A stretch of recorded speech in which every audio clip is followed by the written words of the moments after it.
Hello mga palangga, nakamove on na sana ako sa white lady na ito pero ngayong araw inaakig niya na naman ako. Yung kaibigan ko kanina muntik na namang matuis ang buhay kasi pupunta sa akin kasi manghihiram ng bigas. Tapos yung ending umuulan pangadaan biglang tumabok ang gaga na white lady.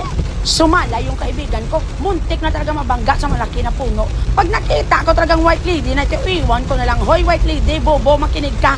Alam ko na manonood ka sa video na ito, kaya di ba marites ka, kahit ayaw mo sa akin nagpa-follow kang animal ka. Bakit ka ba bigla nagpapakita?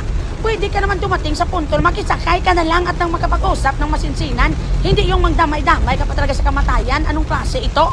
Tapos, gusto mo manghingi ng tulong. Alam mo naman na nakakatakot yung dress mo na akala mo bagay talaga sa yung black ibay ka. Yan pa yung sinusuot mo. Dagdagan pa na yung buhok mo, itakip-takip mo dyan sa mukha mo at maglakad na nakaslow mo. Pwede ka man na magsumayaw, pwede ka mag-tiktok para mag-enjoy din pakikitaan mo.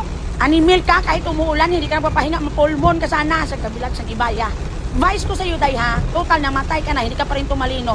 What if hindi ka na mag-dress ng puti para hindi ka nakakatakot? What if mag-tube ka at mag-pek-pek para matulungan ka ng mga manyak? Giatay ka. Akala mo nakamove on ako dahil nakipaglaban ako kay Mojako? Pag nakita talaga kita, iwan ko na lang gid lamang.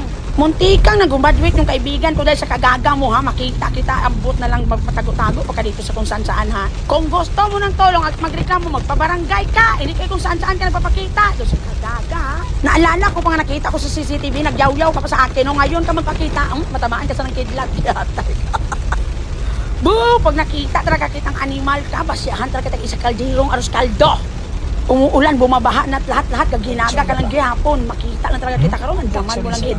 Huwag mong kalimutan ha, mag-change costume ka, yung sexy, para hindi ka nakakatakot. Tapos please lang kung magpapakita kayong malapit sa poste para maliwanag. Hindi kayo kung saan madilim, ulpot ang animal ka. Namatay ka na lahat, bubo ka pa rin. Ang buot lang gid lamang. Matapang ka lang no kung hindi handa no, pero kung hahanapin ka, hindi ka magpakita. Diyos ko, nagtatago ka pa dito sa mga kalibunan dito.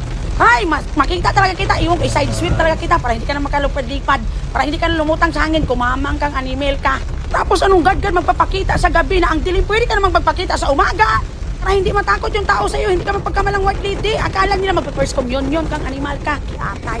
Wow, makita, nakilulusiin talaga kita sa hita.